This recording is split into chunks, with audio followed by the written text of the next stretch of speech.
everybody. My name is Barry Schwartz, and this is the Search Buzz video recap. Today is Friday, May 27th, and this is the search news we covered over at the Search Engine Roundtable at scroundtable.com over the past week. First up, there was the Google Performance Summit this week, mostly around AdWords, and at that summit, Google said for the first time in few years what their searches per year count were. At least they said in some level. They said it's trillions of searches per year. In 2012, Google said it was 1.2 trillion searches per year, and trillions implies that it's 2 or more trillions, as Danny Sullivan said in his recap. So that's over 200 billion searches per month, or 4 million per minute. In any event, Google has seen obviously half of those queries, so probably 1 trillion plus are mobile, and clearly Google's doing a lot of searches per year. In that case, I mean, again, it's just a stat that Google has released, and they haven't released it in a long time. It would be nice to Google to give us the exact stat, or close to it, but this is what they gave us. Part of that announcement that Google announced some major AdWords updates, bidding changes, expanded text ads, mobile store visits, and so forth. Here's a quick update in terms of that. So they outlined that the biddings, you'll now be able to set individual bid adjustments for each device type, mobile, desktop, and tablet. Expanded text ads, which we saw in beta, officially launched. So now the text ads here, like the new character limits, the current 25 characters versus 30, 35 character descriptions versus 80 character descriptions, and the URLs and so forth. So those are the changes there. The mobile is huge. 50% of searches are mobile, and 1/3 of those mobile searches are local specifically. Store visits, Google's going to actually make a bigger effort on store visits to make sure you can track them better from the search. And obviously, they did a deeper dive on what their Google AdWords redesign will look like. So that's all pretty cool and very exciting to see these things coming. Google, at least on the organic side, it seems like over the past week or so, they've been sending more foreign traffic to websites. So foreign traffic meaning if you're in the you have a US website and that website usually gets US visitors, it might see more visits from German searchers or any outside of the US. If you are in the UK and you have a UK website, you might see more traffic from India or US and so forth. And this is what people are complaining about in the forums. I think that those complaints slightly died down, so maybe it was a small bug, but it's pretty hard to know for sure. This is cool. So we reported this back several months ago that Google's working on a thing in Google Search Console called Sets, and it's the ability to basically go ahead and take several of your Google Search Console properties and merge them together into a set. So you can actually combine the search analytics into one set. So this works very well when you want to go ahead and combine your HTTP and HTTPS, your www and non-www, maybe even include your app in there.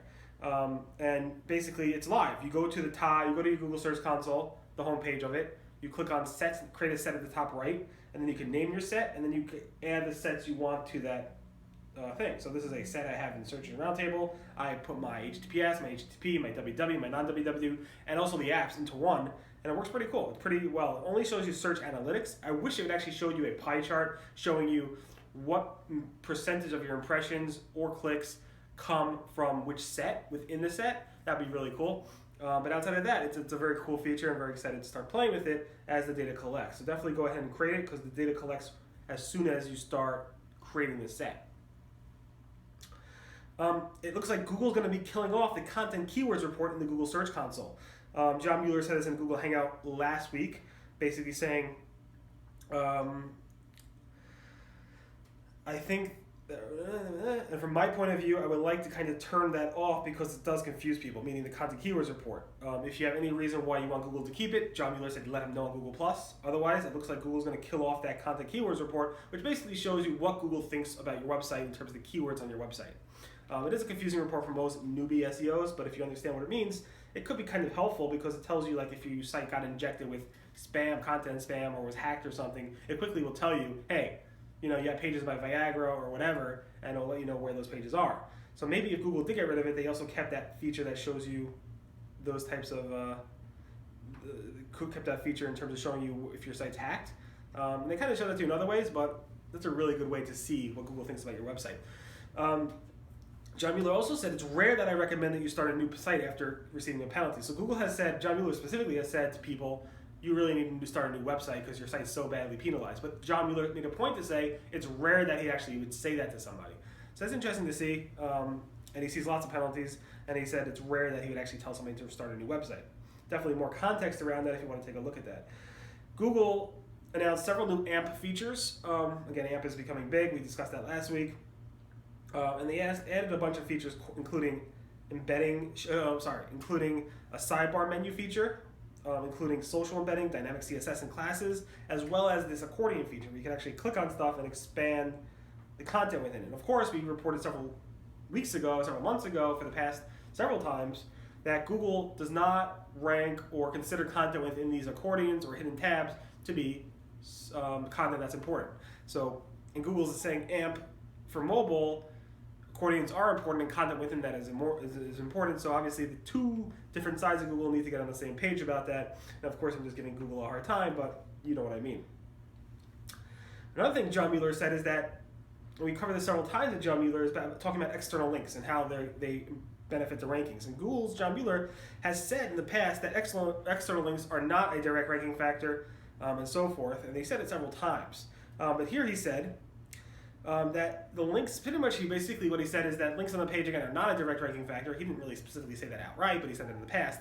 But he also said that it's not that they're going to go ahead and say, oh, this web page links to Wikipedia and this major website and that major website, and because they're linking to really quality websites, we're going to boost the ranking of that website. That's not what the Google's going to do, he said.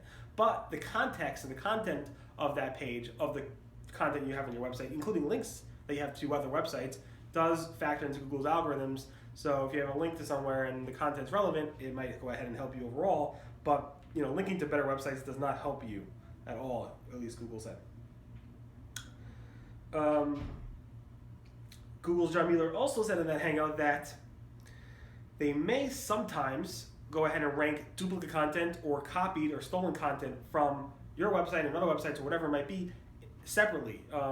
It's rare, but it's like if you have a really completely different website and you all have the same product description, but your navigation structure and everything about it is different, Google probably will rank both of them, one higher than the other, in the search results. Obviously, most of the time they try to canonicalize the one they think is the most important or the original source above anything else. But Google may rank other ones, he said. And that's what we've seen in history, at least with Google. Sorry. John Mueller also said it was a very big week for quoting John Mueller.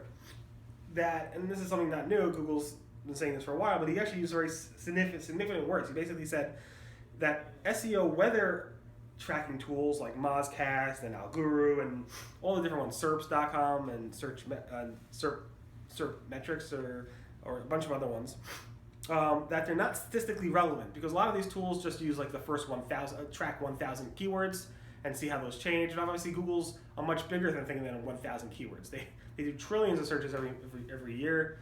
A lot of those are very unique for the first time. And because of that, it's not a really statistically relevant thing to just look at the first 1,000 keywords and say, oh, Google made a major change there. And this has happened recently where I noticed that the tools were going wild, but the forums people were pretty quiet. People were just talking about the tools going wild, but not talking about their own rankings going wild, which is pretty interesting. And again, to use the words that these tools are not statistically relevant is the Google stance on these SEO weather tracking tools. If only Google gave us a weather tracking tool to tell us when there were updates, that would be much easier and better. Google has explained that those UI tests that we discussed previously about the widths and spacings and the bigger spaces and so forth is just an experiment. John Mueller said that on Twitter. It's just an experiment. It's not something they're actually launching or necessarily launching. They may launch it, but it's an experiment right now. There are some people reporting that it's actually live for everybody. I do not believe it is live for everybody. Talking about going live for everybody, Google is testing for the past several months image thumbnails for food-related queries, and now it's live. You can see you do a search for zucchini, up comes images right over there next to the search results. This is not image search, this is core web search, Wikipedia, different recipe websites, Food Network, and so forth, health.com, and it works for tons of things like barbecue ribs, avocado salad, pesto sauce, Greek pistachio, and so forth. It goes on and on and on, and it also works across mobile and desktop, so it's pretty cool. I asked Google for a comment about that, and we'll see. Google has added hotel reviews in their maps results to third-party sites. You have the Google reviews at the top, and then over there you have other reviews from like Booking.com, Priceline.com, and so forth. They separate the Google reviews from the actual other source reviews, which is an interesting take. Bing has added another verification option to verify your business is legit, and it's verified it should be shown on Bing Local, and that is using web verification by Bing asking you 5 questions about your business that typically only the business owner will know. They source this information from Dun & Bradstreet. This is typically used for credit agencies or banks to verify you as well, and Google has done that here. Bing has done that over here as well. Google AdSense has launched a new feature that lets you turn on automated experiments. And automated experiments let them test different types of changes to your AdSense ads. And when you do that, it will actually show you the A and B test from what you currently have and the experiment that Google's running, which is pretty cool. So you can actually turn that on if you want to. Google will be reviewing websites, a site clinic, a Google Hangout style site clinic, which they call office hours. John Mueller will basically taking your sites, or as many sites as he possibly can, and do a site clinic to tell you what's good and bad about them. That's on May 31st. I have a link to it if you want to submit your site. There's a form as well over here in the post, which I posted on May 24th. Fill it out, and hopefully you'll be one of the lucky sites to get reviewed by a Googler. If that's lucky or not, I don't know. And finally, if you want to be the next John Mueller, Google's looking to hire a new Google Webmaster Trends Analyst, kind of like John Mueller or Gary or Zeneb or Maria or a bunch of these Googlers out there, formerly Pierre Farr and so forth. You could be one of those Googlers. John Mueller posted, say, hit me up if you want to become we're looking to hire a new WTA, which is a Webmaster Trends Analyst. Hit them up on Google+, and you could go ahead and be a John Mueller, hopefully. Anyway, it's one of those, you need to have tough skin. So you really, really got to have tough skin to do this. Don't recommend this for everybody. You need to be very technical, patient, and obviously a lot of tough skin. In any event, thanks so much for listening to this Search Buzz video recap. My name again is Barry Schwartz. It's the search news we covered over at the Search and Roundtable at seroundtable.com. Today is Friday, May 27th. Everyone have a great weekend, and I'll see you guys next. Bye.